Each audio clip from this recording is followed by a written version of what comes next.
Levante a mão, povo de Deus, bom dia. Na paz e na graça do Senhor Jesus Cristo.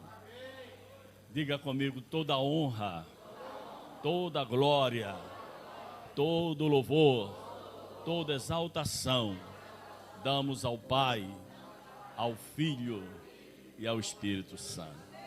Amém? Jesus está aqui. Podem sentar. Queridos, é mais uma oportunidade que o Senhor nos concede de participarmos de um aniversário da nossa igreja nesta cidade. 21 anos, só faltei um ano. Por motivo de compromisso ministerial, houve um choque de datas, de agenda, eu não pude estar presente. Mas eu me esforço bastante para não faltar a essa festa, essa celebração. Trago o abraço do bispo Daniel de Oliveira, o nosso pastor presidente da Casa da Bênção no estado da Bahia, da minha família, da minha esposa, evangelista Marilene, com a qual sou casado há mais de 40 anos, das minhas filhas, genros e netos, família abençoada que Deus me presenteou. E depois da nossa salvação, nosso maior patrimônio é a nossa família, da qual devemos tratar com muito zelo, com muito carinho, com muito cuidado, muita atenção, como joia preciosa que Deus nos deu para cuidarmos. Tá certo, irmãos? Glória a Deus. E a igreja lá em Pernambués, em Salvador, Bahia, está caminhando bem. Nós tivemos um culto de oração debaixo de um grande temporal que está caindo em Salvador, previsão de até amanhã à noite. Mas teve um grupo bom de irmãos às 7 horas da manhã, junto com minha esposa, orando na igreja, orando por essa reunião, orando por nós aqui, graças a Deus. Ontem tivemos vigília no monte, quase 30 pessoas orando entre as 6 da tarde, 6 e 9 da noite, no monte da oração. A obra de Deus não para, graças a Deus. O tema que Deus deu para esta festa é uma revelação que veio ao nosso bispo Wilson José Ribeiro, que é um dos bispos da liderança nacional da nossa igreja, líder superintendente das igrejas em Juiz de Fora, Minas Gerais, e a partir de Juiz de Fora, um circuito de muitas cidades ali coligadas, conectadas com a nossa regional de Juiz de Fora. O bispo Wilson escreveu este livro que foi publicado em nossa convenção nacional, agora em julho passado, e passou para todas as lideranças das nossas igrejas no Brasil. A cura da fé, por fé e não por vista. Bispo Wilson Ribeiro. Se alguém tiver interesse de ter este livro, fale com o pastor Rito, ele vai fazer uma lista e pedir na casa publicadora, principalmente os pastores, auxiliares, líderes, porque é uma mensagem contundente, reveladora. O bispo Wilson escreveu este livro com o coração, com experiências da sua fé, desde a sua chamada para a vida ministerial, no início da nossa igreja, no ano 1964. Ele é um dos pioneiros da nossa igreja no Brasil, dos primeiros obreiros levantados para auxiliar o missionário Doriel de Oliveira, tornou depois o apóstolo Doriel, nosso fundador. É um homem muito qualificado, é um homem honrado, tem 79 anos de idade, um homem mais cheio de muita energia, de muita graça, muita unção.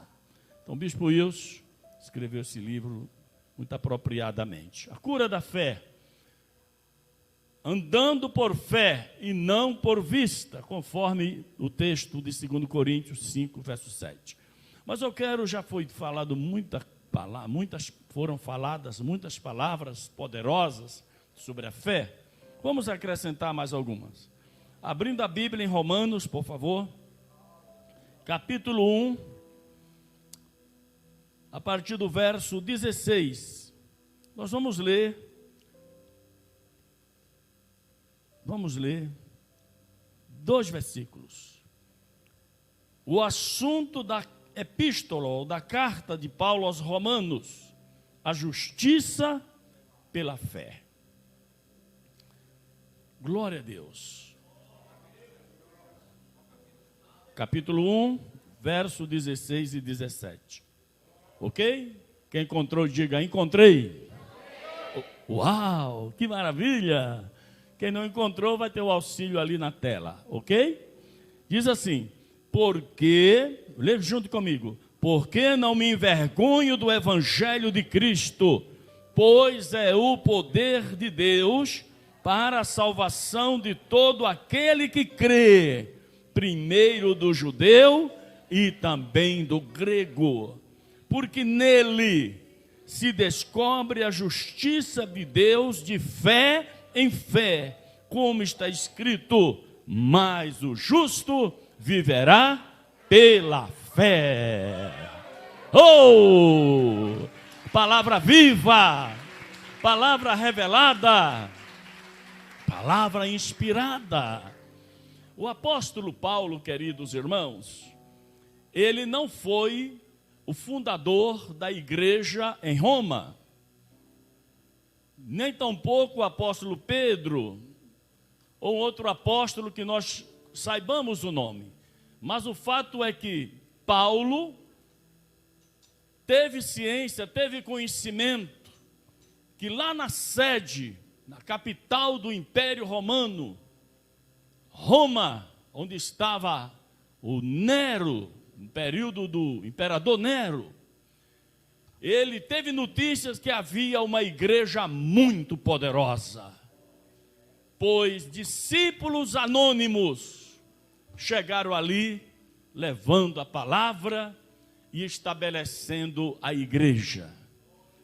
Quem foram esses discípulos?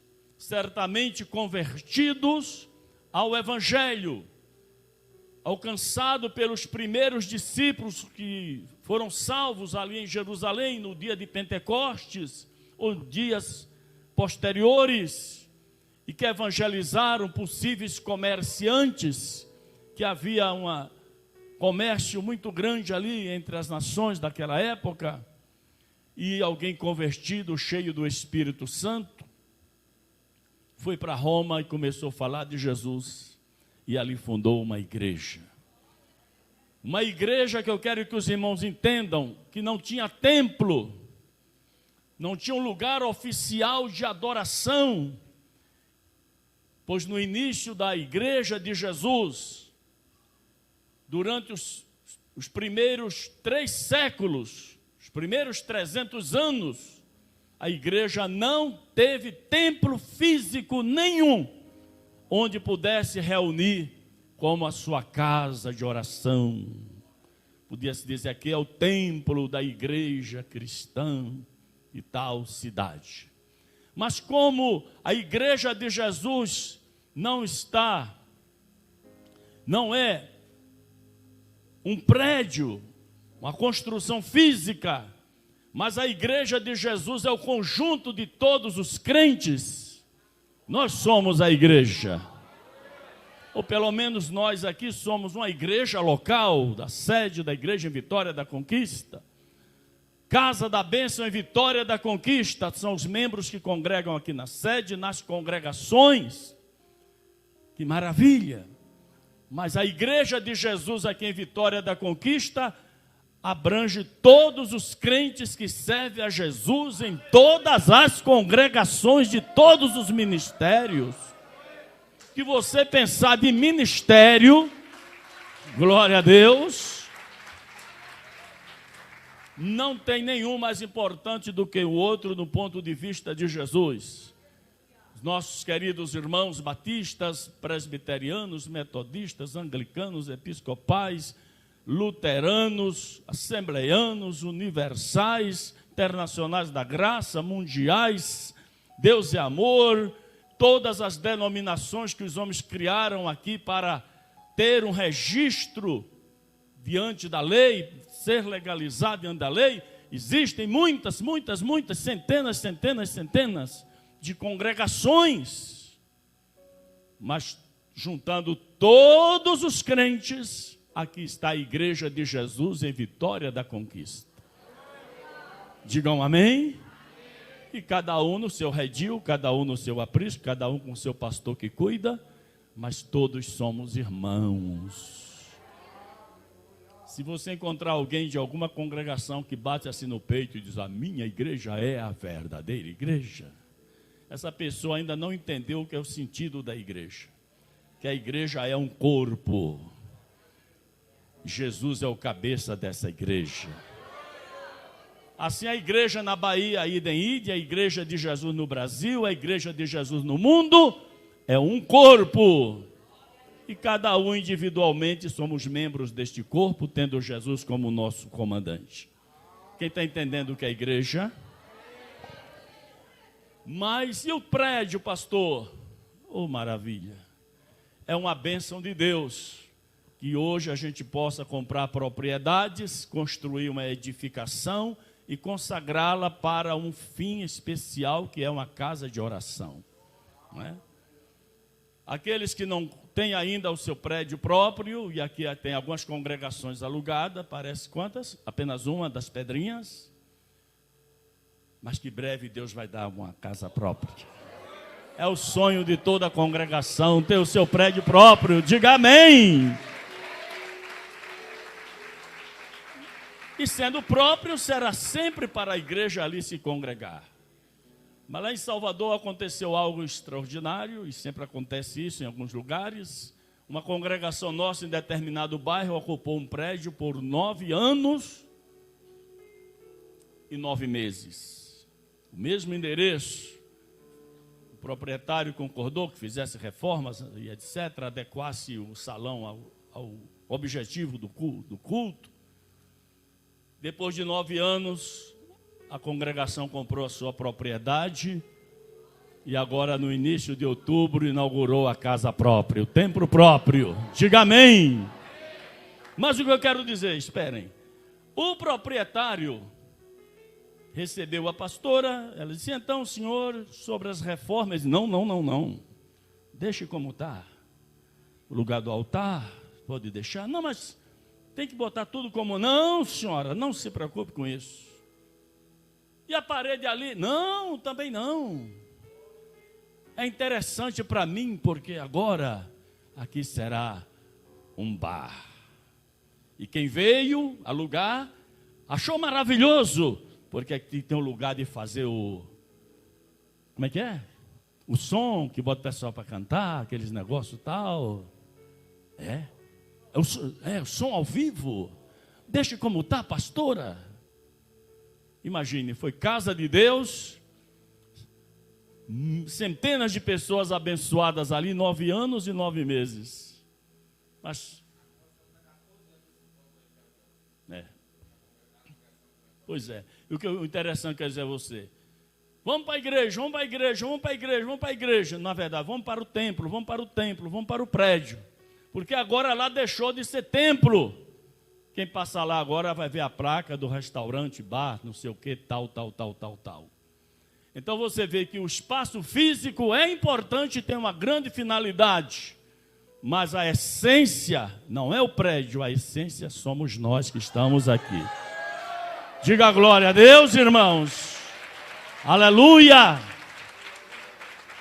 Enquanto a igreja reúne no prédio, toda a reverência, toda seriedade, todo cuidado, todo carinho com a casa, porque tem um objetivo ali sagrado de adoração, mas a casa em si não é santa. Santas são os que estão dentro da casa. Santos são os que estão dentro da casa. Digam glória a Deus. Nós não adoramos o prédio, nós adoramos o Senhor que é louvado aqui dentro. Os verdadeiros adoradores adorarão ao Pai em espírito e em verdade. Repito, feliz a congregação que pode ter o seu prédio próprio, seu templo próprio. Mas a igreja de Roma não tinha um prédio próprio, mas tinha um povo forte, um povo valente. Digam glória a Deus. E para aquela igreja, Paulo disse, a partir do verso 8, 1:8, a fé dos romanos, primeiramente dou graças ao meu Deus por Jesus Cristo acerca de vós todos, porque em todo o mundo é anunciada a vossa obra social. É assim que está escrito? Em todo o mundo é anunciada a vossa caridade. É assim que está escrito? Em todo o mundo é anunciada as esmolas que vocês fazem aos pobres, a sopa que dá na rua, as roupas que dão aos que precisam. É assim? Em todo o mundo é anunciada a vossa, diga, a fé é quem nos mantém firme. A fé é que nos conecta com Deus. Já foi dito aqui que sem fé é impossível agradar a Deus. E o que chamou a atenção de Paulo foi a fé daquele povo que estava no centro do mundo daquela época, em Roma, onde havia uma praça, e chamaram aquela praça de o Panteão de Roma, e eu estive ali anos atrás, numa viagem que fizemos, uma viagem que eles classificam como turismo, mas para nós é uma peregrinação, de um mergulho na história da Bíblia.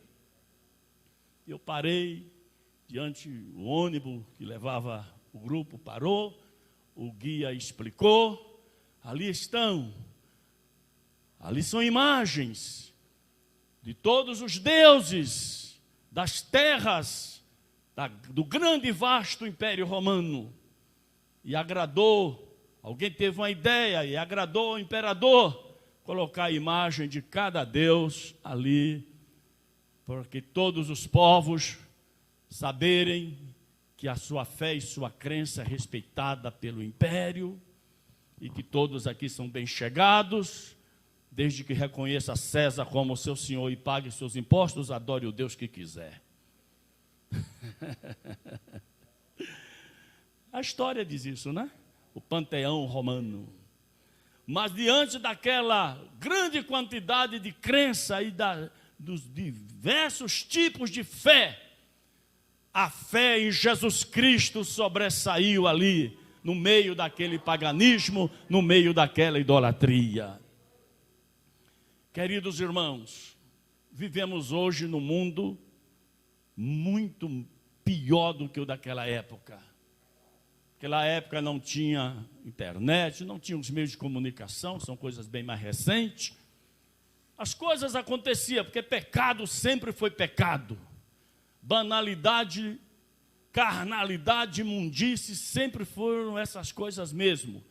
Mas Jesus falou que chegaria um tempo que haveria a multiplicação da iniquidade. E por se multiplicar a iniquidade, se multiplicar o pecado, o amor de muitos esfriará. Ou seja, Jesus previu um tempo que até aqueles que já declaravam amor a Deus, deixariam-se vencer pela grande iniquidade que está presente no mundo. Vocês estão entendendo, irmãos?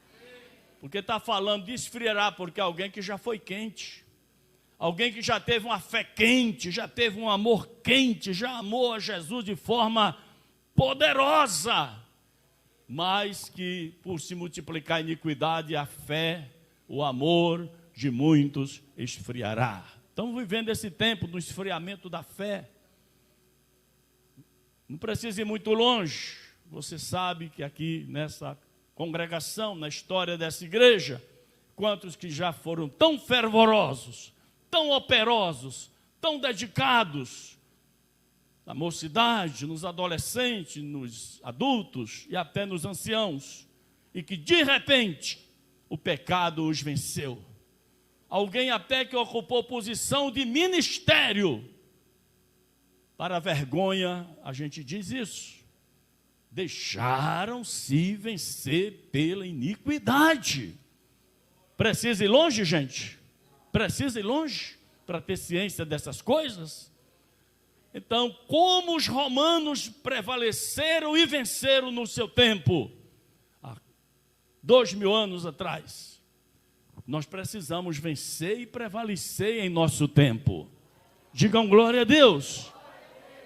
Porque andamos por fé e não por vista. A cura da fé trata desses aspectos importantes que a gente precisa avaliar. Por que cura da fé? Porque se fala de cura, porque se subentende que alguém tem uma fé doente. E quantos crentes hoje têm uma fé doente? Tem uma fé doente, uma fé enferma. Paulo fala sobre aquele que é enfermo na fé. Parece-me que é Romanos mesmo aqui, 14. Fala sobre os enfermos na fé. E que a gente tem que ter tanto carinho, tanto cuidado, tanto crente cheio de mimimi, de não me toque, não é? Todos melindrosos. Parece que a gente está tratando com cristal, um copo, uma taça de cristal, ou então com uma plaquinha de ovos, ou um ovinho só, que tem que pegar sempre com cuidado, não é? Porque se não tiver cuidado, escorrega da mão e quebra ali no seu pé, ainda suja a cozinha. Se não tiver cuidado de carregar do mercado até em casa, você pagou não sei quanto, já perdeu 3 ou 4 quando abre a plaquinha ali, porque já, não é verdade? Tem crentes assim melindrosos, sem resistência, sem força, tudo machuca, tudo ofende, tudo inflama, tudo dói. Diga misericórdia. Se você conhece alguém assim, ou se você é assim, receba a cura em nome de Jesus. Ou ministre cura em nome de Jesus. Não concorde, não esteja do lado, assim, concordando com os milindres das pessoas. Eu não gostei do que o pastor falou, eu não gostei do que a pastora falou. Ah, o líder de jovem pegou pesado demais. A líder da mulher está muito tirada, não sei não. E começa, né? Dentro da igreja não fala nada, põe o pé lá fora, aí até chegar em casa, o que se fala na rua, os trajetos. Na vinda não se fala tanto, mas quando termina o culto, ai meu Deus, tanta crítica, tanta conversa, tanta bestice, e ali recebe aqui, às vezes perde antes de chegar em casa. Seja crente forte, que a sua fé fale mais alto, em nome de Jesus. Eu libero uma palavra de cura para a fé da igreja. Sirva a Jesus com essa determinação, sirva a Jesus com esse propósito. Glória a Deus. Então, isso chamou a atenção de Paulo, porque em todo o mundo é anunciada a vossa fé. Para onde Paulo ia, ouvia notícias de que lá em Roma tinha crentes que oravam, tinha crentes que jejuavam, tinha crentes que rompia com o sistema do paganismo, tinha crente lá que dava glória a Jesus e chamava Jesus de Senhor, na barba do Nero, não sei se ele tinha barba, mas digamos lá no centro do poder, tinha pessoas que diziam, tem alguém que é mais importante do que o imperador. Tem alguém que merece toda a honra e toda a glória e exaltação.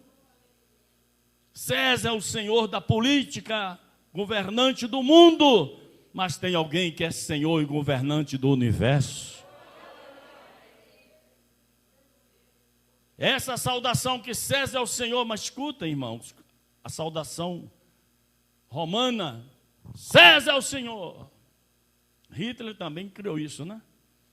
O negócio de saudar os imperadores como o senhor. Não era senhor do tratamento de respeito, reconhecendo a autoridade da pessoa. Era um senhor com letra maiúscula, como Deus. Os faraós reivindicaram para si o título de deuses, os imperadores da antiguidade, a Babilônia, da Síria e etc., os romanos, também reivindicaram isso. Os crentes em Jesus se recusavam a fazer essa saudação e diziam: Jesus é o Senhor, sob pena de morrer. E aqueles que eram levados às autoridades para negar isto, preferiam ser jogados na arena para serem comidos pelas feras, ou então ser amarrados nos postes, betumados e tocado fogo em seus corpos para iluminar as ruas. E outros tipos de suplícios, de tortura e de morte, mas não negavam o Senhor. E a história diz, vocês sabem, Coliseu está lá, ainda as suas ruínas. Em Roma, eu estive lá também. Deu uma parada lá, contar a história toda. Eu já tinha lido muito, mas chegamos lá e vimos aquilo ali. Mas em todo o império, em todas as cidades, tinha as arenas. E tanto em Roma quanto nas cidades do longo, vasto Império Romano, se estabeleceu essa prática de desafiar os crentes a negar Jesus, sob pena de morte. Onde tinha as pelejas dos gladiadores e as corridas de bigas e não sei o quê. Vocês já viram isso em filmes épicos. E ali a atração para as multidões era colocar os cristãos ali para serem devorados, para brigar com as feras. E faziam perversidade para que a coisa fosse mais terrível ainda. Pegavam os cristãos, os vestiam com peles de animais, para dar a ideia até de que era um outro animal que estava ali para o bicho devorar. Diga misericórdia. Outros cristãos, por necessidade e mesmo dificuldades, se vestiam de peles de ovelhas, peles de outros animais, porque não tinham condição de comprarem roupas. Então, com essas peles mesmo, eles se tornavam alimento para os bichos. E Jesus não livrava eles? A um Jesus livrava, a outro Jesus deixava matarem o corpo, mas não podiam destruir a alma e não podiam destruir a fé. Diga amém. Que tipo de crente somos nós em nossa geração, queridos irmãos? Será que suportaríamos uma perseguição tamanha que demandasse uma decisão para provar que somos o que dizemos que somos? Porque entre dizer e ser há uma diferença tremenda, irmãos. Os irmãos aqui da filosofia sabem, né? A filosofia que lida com esse negócio de palavras. Né? Ser. Dizer é fácil. E ser é outra dimensão, é outro nível. Mas o que vai agradar a Deus e o que agrada a Deus é que a nossa confissão realmente esteja em linha com aquela disposição nossa de garantir aquilo que nós falamos. É uma diferença muito grande da geração do século XX. Eu sou nasci em 60 e alcancei o tempo de que os homens tratavam as coisas na base da palavra. Meu pai, analfabeto, nunca aprendeu a ler nem escrever, mas fazia muitos negócios, era um bom comerciante. E tratava tudo com seus parceiros de comércio na base da palavra. Aquela história de comprar consignado, né? Seu João, o seu Antônio, o senhor quer vender um sítio aí de abacate, aí o abacateiro, tal. Sim. Quanto o senhor faz cada abacate? Entrava em acordo. 100, tal. Tudo bem. Pronto, vamos fazer um negócio. Meu pai ia, desfrutava o sítio, tirava todos aqueles abacates, montanhas de abacate. Ou então montanhas de jacas, montanhas de coco. Ele era um exímio comerciante. Ainda está vivo, tem 88 anos. Já aposentadinho, quietinho lá. Mas foi muito operoso meu pai. E então ele chegava e já pagava seu Antônio? Não. Quanto a isso, Antônio? Tal, tantos centos. Dá quanto? Tanto. Pronto. Traga o seu dinheiro tal dia. Acabou-se. Aí meu pai era o consignado, né? Venda consignado. Ele pegava, melhor ainda do que consignado, porque o consignado o camarada ainda pode devolver o que sobrou. Consignado na palavra. E assim sucessivamente. E muitos de vocês aqui alcançaram esse tempo. Não tinha esse cartão de crédito, não tinha cheque, não tinha nada disso, tinha palavra.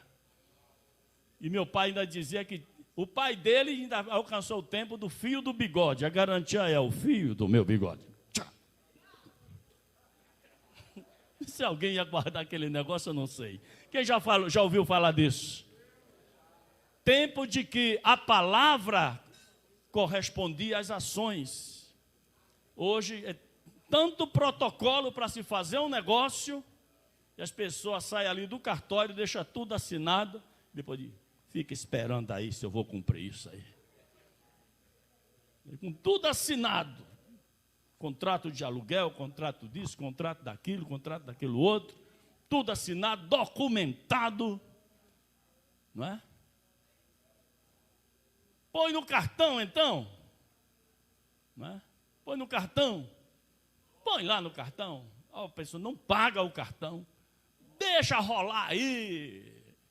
Deixa rolar. Prefere ficar com o nome sujo do que assumir a sua responsabilidade. Tem um tempo aí que, como é que diz? Caduca, expira, não sei como é que diz o termo. Caducou a dívida, né? Tem um termo jurídico aí. Às vezes espera o credor, o banco credor do cartão chamar a pessoa para não perder de tudo. Vamos fazer um bom acordo aqui. Vamos tirar todos os juros e o senhor paga o valor real da dívida contraída há 5 anos atrás. Vamos acabar com esse negócio, vamos limpar seu nome, porque você precisa ter seu nome e ainda quer que a pessoa faça negócio outra vez. Mundo capitalista é o mundo cão, né, irmãos? Mundo cão. Né? Não é assim? Aí quando você sai dali, tome telefonema no seu ouvido, que você está com o nome limpo, e tome, você se endividar todo de novo. Sangue de Cristo tem poder. Irmãos, assim é o diabo, viu? Você vem para a igreja, pede perdão, Jesus te purifica, quando chega lá fora, você já está limpo, mas vai logo aparecer uma proposta para você se sujar de novo. Vigie em nome de Jesus. Então, irmãos, nós precisamos ser uma igreja que tenha realmente esse perfil, esse comportamento, que a fé fale mais alto em toda e qualquer situação. Diga, o justo viverá da fé. O justo viverá da fé. O justo viverá da fé. Fica em pé em nome de Jesus. Oh, glória a Deus. Quem vier à noite vai ouvir outra mensagem. Quem puder voltar, volte à noite no culto, porque Deus tem algo para você. Mais alguma coisa a acrescentar em cima de tudo isso. Tá bom? Levante as mãos. Pai, no nome de nosso Senhor e Salvador Jesus Cristo, que a tua igreja seja fortalecida na fé. Como os romanos impactaram o mundo romano, o vasto império romano, os crentes lá de Roma impactaram o vasto império romano por várias nações, com seu testemunho de fé, que nós também possamos impactar nossa casa, impactar nossa família, impactar o bairro onde nós moramos, a cidade de Vitória da Conquista, onde quer que nós colocarmos os nossos pés, possam todos saber que ali está um homem de Deus, uma mulher de Deus, um homem crente, uma mulher crente, uma moça crente, um rapaz crente, que não negocia com a sua fé, em nome do Senhor Jesus Cristo. Quem está disposto a pagar esse preço, dá glória a Deus. Dá glória a Deus. Pastor Rito, muito obrigado, meu amado irmão, em nome do Senhor Jesus. Amém.